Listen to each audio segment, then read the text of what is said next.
La Russie pense qu'elle a la stratégie parfaite qui lui permettra enfin de prendre la ville ukrainienne clé de Pokrovsk. Elle pense que l'Ukraine est impuissante face à cette stratégie. En cherchant à encercler la ville et à prendre d'autres localités, les forces russes accéléreront la chute de Pokrovsk. La Russie a attaqué une ville près de Pokrovsk en tenaille, mais elle ne pensait pas que l'Ukraine utiliserait cette stratégie pour renforcer la ville visée par la Russie. Le génie tactique de l'Ukraine, en première ligne, a brillamment utilisé la manœuvre en tenaille pour offrir à ses troupes un répit bien nécessaire. Pokrovsk reste la cible principale de la Russie, mais l'Ukraine a surtout renversé la situation sur la ligne de front de Dobropilia, surtout au nord de Minarad. Dans cette région, la Russie cherche à créer une tenaille pour prendre Mirad, ce qui lui ouvrirait une nouvelle route vers Pokrovsk en tentant d'encercler la ville meurtrie. La Russie était proche de compléter la manœuvre de tenaille. Le 13 novembre, le New York Times rapportait que la tenaille était sur le point d'être refermée, car il ne restait plus qu'un couloir de 2 miles de large que les troupes ukrainiennes pouvaient utiliser pour sortir de Minarad. Si ce couloir se refermait, les troupes ukrainiennes seraient piégées. Les mouvements de tenaille sont simples en théorie, mais très difficiles à exécuter. Changer les esprits explique les bases de cette manœuvre. Un pays attaquant envoie 2 colonnes, l'une à droite de la position ennemie et l'autre à gauche. Vous pouvez remplacer droite et gauche par nord, sud, est, ouest ou toute autre direction. L'essentiel est que la manœuvre de tenaille crée une situation dans laquelle les troupes ennemies sont forcées de combattre sur 2 fronts. Quand la tenaille se referme, les troupes attaquantes se retournent et avancent, frappant la poche créée et éliminant tout ce qui s'y trouve. La Russie maîtrise parfaitement cette stratégie. La bataille de Stalingrad, bien que meurtrière pour la Russie, fut aussi une victoire pour le pays. Selon Changing Minds, elle a gagné la bataille grâce à une manœuvre de tenaille qui a permis aux forces russes d'encercler 250 000 soldats allemands. La Russie a lentement resserré l'étau sur les soldats allemands, les attaquant de tous côtés et les affamant. Au moment où les forces allemandes se sont rendues, elles n'étaient plus que 91 000, ce qui signifie que 159 000 ont perdu la vie. Pour la manœuvre en tenaille de la Russie, l'objectif de la Russie est de réaliser quelque chose de similaire, mais à une échelle beaucoup plus petite à Minarad. L'objectif de l'Ukraine est simple, les arrêter. Euromaidan Press affirme que l'Ukraine a déjà bien avancé dans cette direction, dans une opération qu'elle décrit comme venant directement du commandement ukrainien. Selon le média, cela pourrait être la contre-attaque la plus marquante de la campagne de Pokrovsk. Du moins, en ce qui concerne la défense de la ville avant les mois froids de l'hiver. Cela pourrait rendre les futures attaques russes beaucoup plus faibles. Tout a commencé près de Radinska, en Ukraine, une autre cible de la Russie dans sa tentative de prendre Pokrovsk. Le 14 novembre d'Euromaidan Press signale que les opérateurs de drones russes étaient visés. La reconnaissance aérienne au-dessus de Radinska a permis à l'Ukraine d'identifier les opérateurs de drones précédemment évités, alors qu'ils tentaient de créer une base dans une mine à l'est de Rodenska. Ces opérateurs n'ont pas duré. L'Ukraine a demandé à un Su-27 de larguer une bombe GBU 62 Charlie, DAM américaine sur le site, le détruisant immédiatement. Le Joint Direct Attack Munition Kit guidé air-sol était idéal pour cette attaque et s'adapte à des bombes jusqu'à 2000 livres. Selon la marine américaine, le Joint Direct Attack Munition délivre une lourde charge utile idéale pour détruire des structures renforcées et des bunkers. Après largage, le Joint Direct Attack Munition s'oriente vers sa cible grâce à un laser, au Global Positioning System, ou au 2. L'arme est si précise qu'elle a une marge d'erreur sous 20 pieds, et l'Ukraine peut en lancer plusieurs simultanément pour frapper les cibles. Ce n'était pas nécessaire. Un seul Joint Direct Attack Munition a suffi contre les opérateurs de drones de Radinska. Mais l'Ukraine a lancé une seconde bombe guidée puissante peu après. Après s'être occupé des opérateurs de drones, l'équipe de surveillance ukrainienne a découvert un autre groupe de soldats russes à la périphérie de Radanska. Ces soldats fortifièrent un bâtiment, peut-être pour l'utiliser comme base pour une incursion plus profonde en ville. Ils n'en ont jamais eu l'occasion. Une autre frappe aérienne, utilisant une Joint Direct Attack Munition, a été ordonnée. Ce que la presse Euromaidan affirme avoir non seulement détruit les fortifications, mais aussi éliminé plusieurs officiers qui dirigeaient les raids dans la ville. L'Ukraine n'en est pas restée là. Militani dit que la Russie essayait aussi d'infiltrer certains de ses soldats à Radinska, pendant que tout cela se passait. Ces soldats ont essayé de se regrouper dans le bâtiment. L'Ukraine les a poursuivis, profitant du brouillard et d'un blindé pour neutraliser les soldats russes. Les forces russes avaient réussi à faire entrer des chars dans Radinsky, selon le média, et les occupants utilisaient également des drones à vue à la première personne, ou vue à la première personne pour fournir une couverture à ses chars. L'Ukraine a profité du brouillard lors de sa première attaque, compliquant la tâche des opérateurs de drones vus à la première personne. L'Ukraine a éliminé les forces russes et les chars infiltrés à Radinska. La stratégie du brouillard a réussi. D'autres soldats russes ont été trouvés dans un complexe industriel de la ville et éliminés avec des Joint Direct Attack Munitions. Les systèmes de guerre électroniques russes ont détourné la première bombe guidée ukrainienne, mais la seconde a touché sa cible, forçant les troupes russes à quitter Radinska. La ville était en sécurité, mais l'Ukraine restait loin d'être tirée d'affaire. Alors que les forces russes tentaient toujours de refermer leurs pinces autour de Mirnarad, la Russie pensait probablement que l'Ukraine avait perdu de vue cette manœuvre à force de se concentrer sur Radinska. En réalité, les frappes aériennes ukrainiennes n'étaient qu'un prélude à une manœuvre extrêmement habile que la Russie n'avait jamais anticipée. Une attaque factice. Avec son succès à Radinska, l'Ukraine a compris qu'elle avait l'élan. Et l'élan apporte des opportunités, ce que les forces russes auraient également compris. Profitant de la crainte de la Russie face à une nouvelle offensive, l'Ukraine a organisé une attaque simulée qui donnait l'impression que ses forces tentèrent de lancer un assaut contre les troupes russes de tous les côtés, rapporte Euromaidan Press. C'est l'Ukraine qui inverse la manœuvre en tenaille et referme le piège.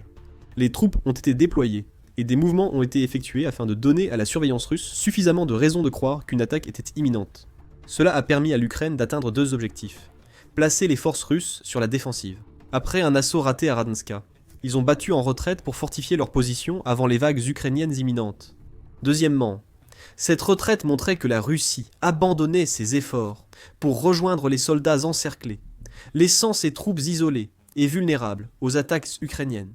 La Russie misait sur la force du nombre pour se défendre, tandis que l'Ukraine se préparait à diminuer peu à peu ses propres effectifs. Et, si Vladimir Poutine avait eu gain de cause, il aurait lancé une nouvelle attaque sur Rodanska pour rapprocher la manœuvre de tenaille de la Russie de son achèvement. L'Ukraine observait tous les mouvements de la Russie se dérouler, puis elle a fait le mouvement auquel la Russie ne s'attendait pas. L'Ukraine a commencé à faire tourner ses forces à Mirnarad assiégé, tandis que la Russie se concentrait sur Dobropilia, vers laquelle l'Ukraine semblait se diriger. Les forces du pays délaissaient ainsi leur objectif principal. Profitant de la distraction russe, l'Ukraine a évacué les blessés de Mirnarad et envoyé de nouveaux soldats dans la ville. Des fournitures et munitions ont aussi été envoyées à Mirnarad. Cela a permis aux troupes encerclées par la Russie d'obtenir ce qu'il fallait pour percer les lignes russes, grâce à une manœuvre de diversion exemplaire. Manœuvre. Créer une pression sur un secteur, forcer l'ennemi à détourner ses réserves, et utiliser la fenêtre ainsi obtenue pour renforcer ou extraire des troupes dans une autre direction, rapporte Euromaidan Press. Et la Russie est tombée dans le piège. Complètement. Cela ne signifie pas que la contre-attaque ukrainienne pour distraire les forces russes était entièrement factice. L'Ukraine a bien déployé des troupes au nord de Radinska, comme prévu dans le plan. Ces soldats ne comptaient pas affronter sérieusement les forces russes, mais devaient rester visibles pour leur surveillance, pour donner l'impression que l'Ukraine lançait une offensive. Pendant que ces soldats trompèrent les occupants, l'Ukraine a envoyé des convois d'évacuation vers Mirnarad sous protection électronique.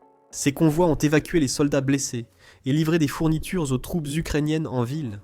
Revigorés et renouvelés par du sang neuf, les défenseurs ukrainiens de Mirnarad sont désormais prêts à tenir la ligne, autrefois menacés par la pression russe.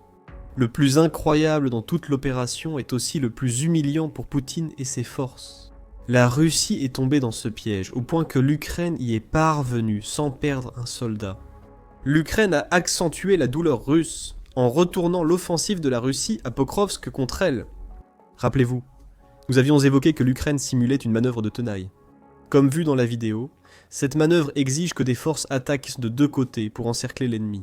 Les soldats partis vers le nord depuis Radinska ont couvert le premier côté, retenant les réserves russes à Dobropilia. Pour Pokrovsk, l'Ukraine n'avait pas à agir davantage. Elle retenait déjà les forces russes dans cette zone. Tout comme à Radinska, les forces russes cessèrent de prendre Pokrovsk. Le 11 novembre, la British Broadcasting Corporation a indiqué que la Russie avançait plus profondément dans Pokrovsk, grâce au brouillard. Ils auraient repris la tactique ukrainienne, pour éviter les drones vus à la première personne russe à Radinska. Récemment, après le coup de génie de l'Ukraine, Radio Free Europe Radio Liberty a rapporté que la Russie avait attaqué Pokrovsk dans la nuit du 15 novembre. Une attaque aérienne avec 135 drones et 3 missiles a visé la ville, mais seuls 41 drones et un missile n'ont pas été abattus. L'Ukraine n'a signalé aucune victime lors de cette attaque récente. Cependant, ce que nous soulignons ici, c'est qu'une importante partie des forces que la Russie aurait pu utiliser pour découvrir que l'Ukraine simulait sa propre tentative de manœuvre en tenaille. Ils n'ont rien remarqué, trop absorbés par la bataille pour Pokrovsk. L'Ukraine devait seulement retenir la Russie au sud de la voie ferrée vers Pokrovsk, créant ainsi l'illusion. Autrement dit, l'Ukraine devait empêcher la chute de Pokrovsk pour appliquer sa stratégie à Mirad. Si Pokrovsk était tombé, des milliers de soldats russes auraient avancé sur Radinsky et Minara, et la tromperie ukrainienne se serait effondrée. La coordination était la clé dans tout cela. Selon Euromiden Press, les troupes ukrainiennes ne défendaient pas seulement 2 villes, mais coordonnent leurs actions pour garder ces positions stratégiques reliées par les Kishokolini, par des corridors logistiques, indique le média, dans son rapport sur la stratégie de tromperie ukrainienne. Peut-être que Poutine remarquera l'ironie. Sa détermination à prendre Pokrovsk, qui l'a conduit à engager la majorité des soldats dont il dispose dans la région de Donetsk dans cette ville, est précisément ce qui a permis à l'Ukraine de renforcer Minara. Et cela nous amène à ce qui va se passer ensuite dans la direction de Donetsk. Ce que l'Ukraine a accompli signifie-t-il que Mirarad est en sécurité? Cela dépend de la définition du terme. Minarad n'est pas en sécurité. La Russie ayant soudain cessé d'attaquer, l'Ukraine a réussi une ruse créative pour renforcer la ville, sans briser la pince russe. Ce n'était pas l'objectif. Sinon, l'attaque simulée de l'Ukraine aurait été réelle, suivie d'une grande bataille. Cependant, Mirad peut désormais être en sécurité dans le sens où il est très peu probable que la Russie prenne la ville avant le froid glacial de l'hiver ukrainien. S'installe vraiment. Nous avons mentionné au début de la vidéo que tenir jusqu'à ce que le mercure chute était le principal objectif de l'Ukraine avec sa ruse. Ce moment approche vite. Janvier arrive dans 1 mois et demi. Et selon Weatherspark, ce mois amène le froid qui pourrait stopper la tentative de pince russe sur Mirnarad. La saison froide débute mi-novembre et dure jusqu'au début mars, avec des températures moyennes de 3 degrés Celsius, 37,4 degrés Fahrenheit, sur 3 mois et demi. En janvier, Mirnarad a une température maximale moyenne de 25 degrés Fahrenheit, soit moins, 4 degrés Celsius. Les températures peuvent chuter à 13 degrés Fahrenheit, soit moins 11 degrés Celsius. L'Ukraine doit tenir jusque-là. Les assauts de la Russie vont ralentir à mesure que le temps se refroidit, et les faux repères sont simplement autorisés. L'Ukraine renforce ses défenses à Mirnarad, étape clé dans la bataille de Donetsk. Mirarad fait partie d'une stratégie ukrainienne impliquant aussi Dobropilia et Pokrovsk. L'Ukraine tente de freiner la progression russe, selon Euromaidan Press. Ce qu'elle a accompli aidera, car les renforts et approvisionnements arrivés à Mirnarad ont fait de la ville une forteresse. Alors que la défense de l'Ukraine faiblissait, elle ne s'attendait sans doute pas à conserver Mirnarad ou Pokrovsk durablement. Mais ce que cela fera, comme l'explique Euromiden Press, c'est forcer la Russie à s'engager dans un autre combat lent et d'usure qui coûtera des milliers de vies, pour un gain territorial minime. Garder la voie ferrée à Pokrovsk permet à l'Ukraine de ravitailler Mirnarad, un point clé de la stratégie. L'Ukraine concentrera autant que possible ses défenses sur cette ligne, à l'approche des mois les plus froids de l'année. Ensuite, elle profitera du ralentissement russe pour renforcer encore Mirnarad, créant ainsi les conditions pour une nouvelle usure des forces russes.